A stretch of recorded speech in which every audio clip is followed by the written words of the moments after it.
Boa tarde a todos. Eu gostaria inicialmente de saudar, de modo especial, os professores que compõem essa banca examinadora, na figura do meu orientador, o professor Eduardo Jorge, do professor José Alves Formiga e da professora Camila Vidal. Eu também quero cumprimentar aqui aos meus familiares e amigos que estão presentes nesse momento. Eu me chamo Yuri Victor Gomes dos Santos e o meu tema de pesquisa é Tudo que era sólido desmancha no ar. O intervencionismo estatal como mediador dos princípios contratuais em face da Covid-19. O que me motivou a escolher esse tema, foi o atual cenário de crise sanitária, que incentiva a necessária intervenção no domínio econômico, a fim de solucionar, ou pelo menos reduzir, as falhas que o mercado econômico não é capaz de resolver sozinho. Então, a escolha do tema irá se justificar em virtude de suas implicações. Ainda que eu acho que não está passando.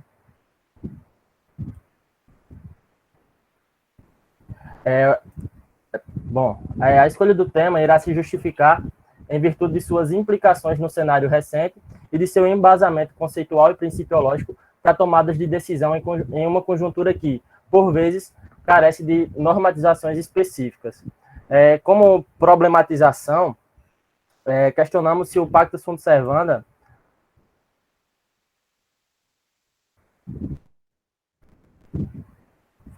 Como problematização, questionamos se o Pacta Sunt Servanda, no contexto pandêmico da Covid-19, pode contribuir para a situação de injustiça contratual e de que formas o Estado poderá regular esses contratos para prevalecer o equilíbrio do contrato.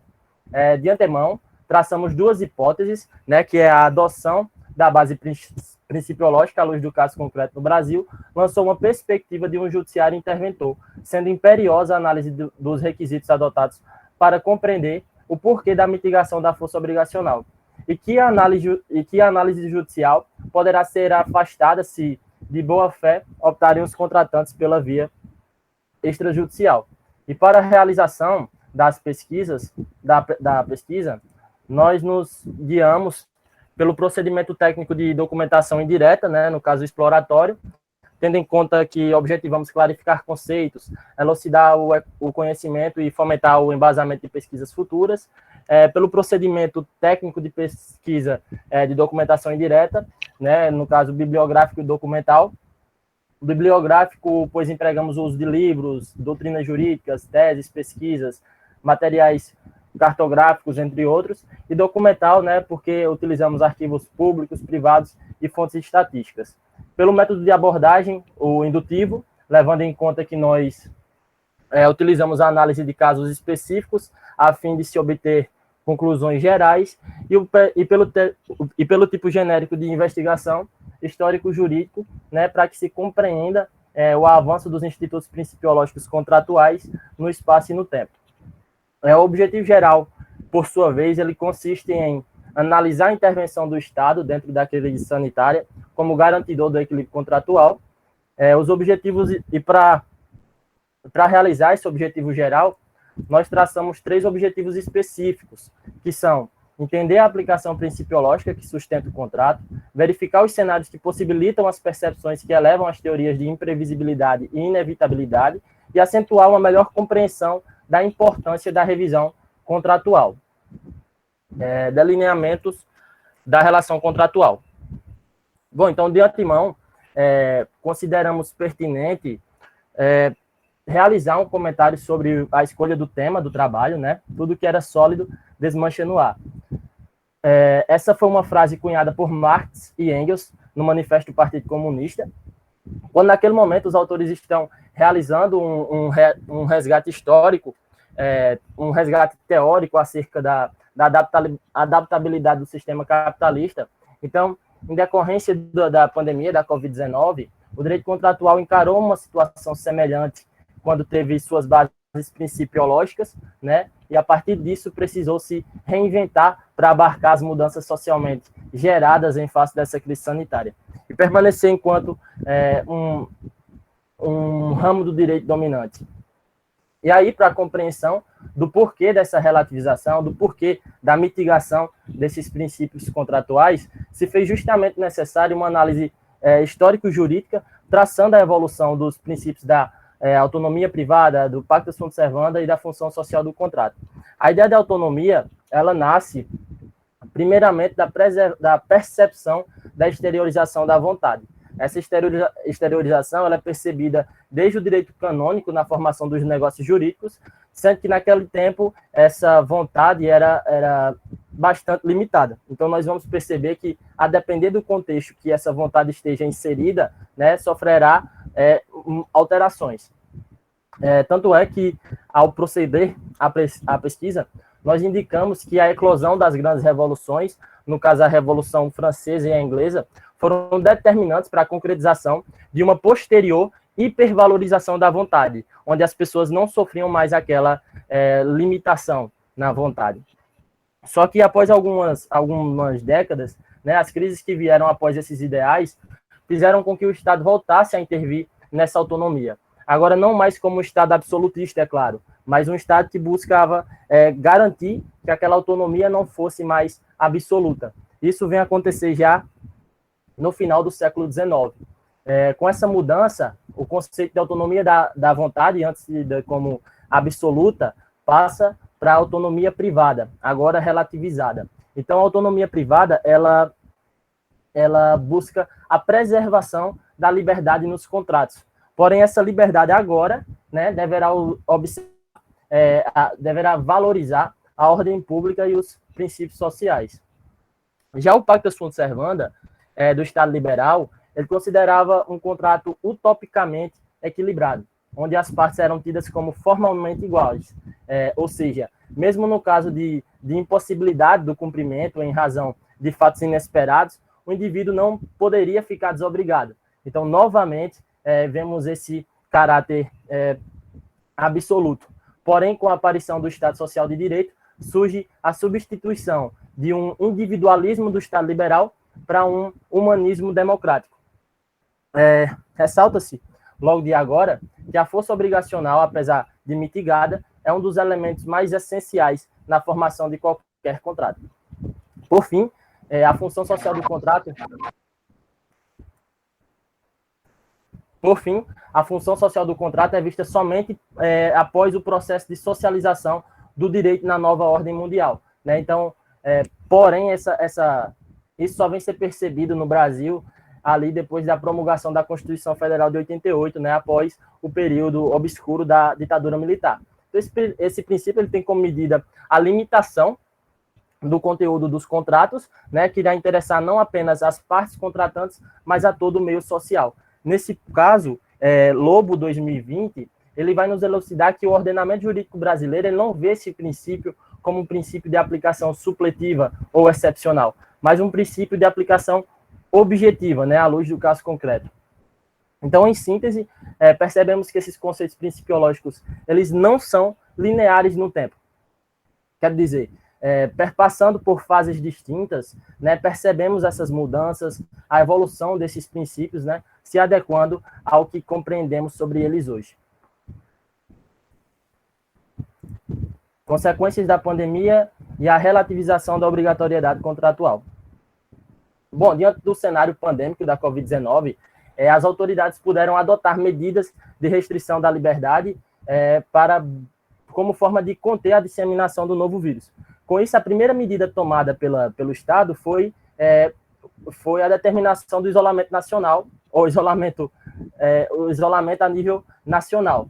E ao decorrer da crise foi percebido que essa medida ela não protegia mais de acordo com o agravamento da crise. Então, o Estado ele busca como medida, assim como já vinha acontecendo em outros países, a decretação do lockdown. Então, em decorrência desse lockdown, fez-se necessário um sopesamento de princípios e direitos. Nesse caso, a supremacia do interesse público em face do privado, sendo concretizado pelo direito à vida e o direito à saúde. E aí, como consequência, no âmbito do direito contratual, a insegurança provocada pelo contexto de excepcionalidade provocou preocupações nas relações contratuais, né, pois o cenário muitas vezes trazia a impossibilidade absoluta no cumprimento do contrato, ou até mesmo a necessidade de reajuste contratual, né, de diferenciar aquilo que foi pactuado no momento da celebração. Então, é nesse contexto que as teorias da imprevisão e da onerosidade excessiva são elevadas. Agora, precisa-se observar os requisitos traçados pelo legislador. Na teoria da imprevisão, nós teremos a necessidade de um fato superveniente, decorrente de um fato imprevisível e que causa desequilíbrio entre as partes. Já na onerosidade excessiva, além desses três requisitos, se acrescenta a necessidade de um fato extraordinário e que cause necessariamente esse ônus excessivo. O Gonçalves, de 2020, ele enfatiza que não há uma medida padrão que delimite essa excessividade onerosa, né, cabendo ao juiz arbitrar conforme o caso. E isso é percebido pelo julgado do Tribunal de Justiça de São Paulo, em sede de apelação, que consta aí na página 34 dessa pesquisa, quando menciona o juiz que a redução de aluguel não é mera consequência lógica da pandemia, né? Então, como já foi demonstrado, deverá se observar esses requisitos supervenientes, né? Esses fatos supervenientes. Enquadramento, pandemia, enquadramento como caso fortuito ou força maior. Bom, nesses casos, primeiramente é necessário compreender que, em regra, ambas as figuras não possuem tratamento diferenciado pela legislação civil. São dois conceitos abertos que não dependem das condutas dos sujeitos, que decorrem de fato superveniente. Tartucci, 2021, ele vai dizer que o caso fortuito é aquele decorrente de fato totalmente imprevisível e a força maior é aquele que decorrente de um fato, embora previsível, é inevitável. Então, partindo dessas duas conceituações, indicamos que a pandemia, ela, na verdade, poderá constituir um cenário de ambos os casos. Isso dependerá totalmente da análise do juiz. Foi possível indicar, por fim, que na ocorrência de crises do mesmo tipo, de tempos em tempos, poderá mitigar a aplicação dessas figuras, né, do caso fortuito e da força maior, bem como aconteceu, por exemplo, na variação do dólar, que já chegou a ser considerado um fato imprevisível, que já se chegou a aplicar a onerosidade excessiva pelos tribunais, porém, que, com o decorrer do tempo, tornando-se uma realidade, né, não mais se aplica essas teorias. Lei da pandemia, definições e desafios. Bom, a Lei 14.010, ela traz algumas novidades em matéria contratual, abrangendo os temas de resilição, resolução e revisão, relação de consumo e locações de imóveis urbanos, que são traçados basicamente em 4 artigos. Nesse sentido, o artigo 6º vai dizer que os fatos anteriores à pandemia, eles não representam motivo para inexecução contratual. É justamente o que a gente já vem trabalhando, né?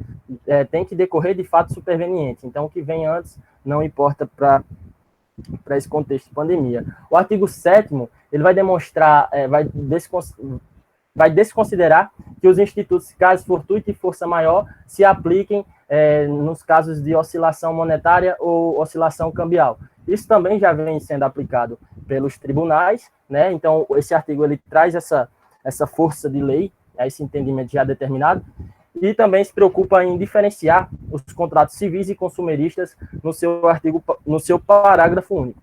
O artigo 8º, ele basicamente afasta o ato de desistência na hora de receber um produto de entrega domiciliar, que é o caso do delivery. Sobre esse tema, nós não nos preocupamos em nos aprofundar nessa pesquisa, mas podemos deduzir, desde já, que esse efeito temporário ele certamente produzirá debates até mesmo no contexto pós-pandêmico, né, pela sua relevância. E, por fim, o artigo 9º, ele traz a impossibilidade de concessão de liminar em alguns casos de despejo, né, como forma de proteção à parte mais vulnerável em tempos de pandemia.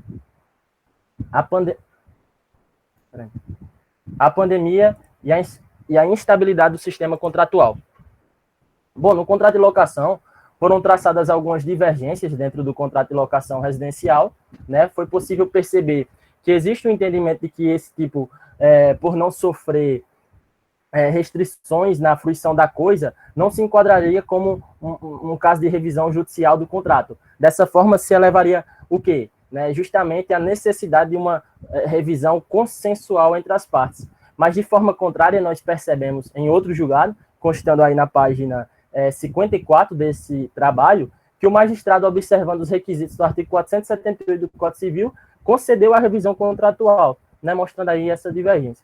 Outro ponto que nós observamos foi o contrato de locação não residencial, no caso comercial. E esse é diferente do primeiro argumento trazido no contrato de locação residencial, sofre sim efeitos no momento de fruição da coisa. Ou seja, muitas vezes, por meio de determinações legais, vários locatários tiveram seus comércios fechados e, consequentemente, vários prejuízos, né? E nesse momento, nós observamos em alguns julgados que o juiz poderá, sempre que possível, buscar essa solução consensual entre as partes, que o Estado, de forma alguma, poderá obrigar as partes a revisarem o contrato e que o Estado ele deve observar a situação de ambas as partes, né? Não olhar apenas o lado do locatário, mas também o lado do locador. Inclusive, é o que acontece no julgado aí apontado na página 55, onde a revisão provocaria prejuízos ao sustento da locadora. Yuri, você tem 5 minutos para concluir, meu filho. Certo. No contrato de empréstimo, nós observamos as implicações trazidas pelo contrato de empréstimo mútuo no cenário da pandemia, né, que tem como um dos seus principais exemplos o empréstimo de dinheiro. E diante disso, foi possível perceber que, pela alta taxa de desemprego, a busca por empréstimos aumentou no cenário de crise como uma forma de desafogo para as famílias, provocando, consequentemente, novos cenários de inadimplência. Então, com isso, analisando alguns julgados, foi possível perceber a aplicação do Código do Consumidor, né, que possibilita essa revisão contratual em razão de fato superveniente, que causa desequilíbrio entre as partes, e que, nesse caso, afasta o requisito do fato imprevisível. Então, o juiz poderá mitigar, sim, a autonomia privada para garantir o equilíbrio contratual, né, e fará isso dentro da razoabilidade e proporcionalidade. No contrato de prestação de serviço, foi possível constatar nos casos do contrato de transporte e contrato de educação privada que, da mesma forma que o magistrado resguarda o direito consumerista, ele também resguarda o princípio de preservação da empresa. Isso porque, como já foi dito, não se pode ignorar os prejuízos sofridos pela parte credora, no caso, as empresas de transporte e as empresas de escola privada. Na análise dos casos trabalhados, foi visto que a empresa também se escora nas teorias de imprevisão e que o juiz deverá observar a compatibilização do interesse das partes, né, segundo os princípios contratuais, os princípios sociais do contrato. Como considerações finais, uma vez cumpridas todas as fases do estudo, concluímos da análise conjunta das 3 espécies contratuais que o pacta sunt servanda, quando mitigado, não gera injustiça contratual, mas o contrário disso. Bom, então, em outras palavras, da mesma forma que se faz necessária a força obrigacional de todo e qualquer contrato, outros requisitos precisam ser verificados para que se tenha uma real justiça nos contratos. O posicionamento dos tribunais também, ele possui uma tendência para a manutenção dos termos contratuais, né? Então percebemos essa resistência dos juízes, atendendo realmente só com a manifesta, atendendo apenas com a manifesta inobservância da equivalência contratual, né? Então, como se espera. E, por fim, fomentamos outra linha de pensamento, como se criar parâmetro para o juiz. Isso tendo em vista os rumos que as discussões em matéria contratual tomarão no futuro. Aqui foram as principais referências utilizadas. E obrigado. Aqui eu encerro a minha apresentação, né? E agradeço os professores já pela atenção e pela contribuição.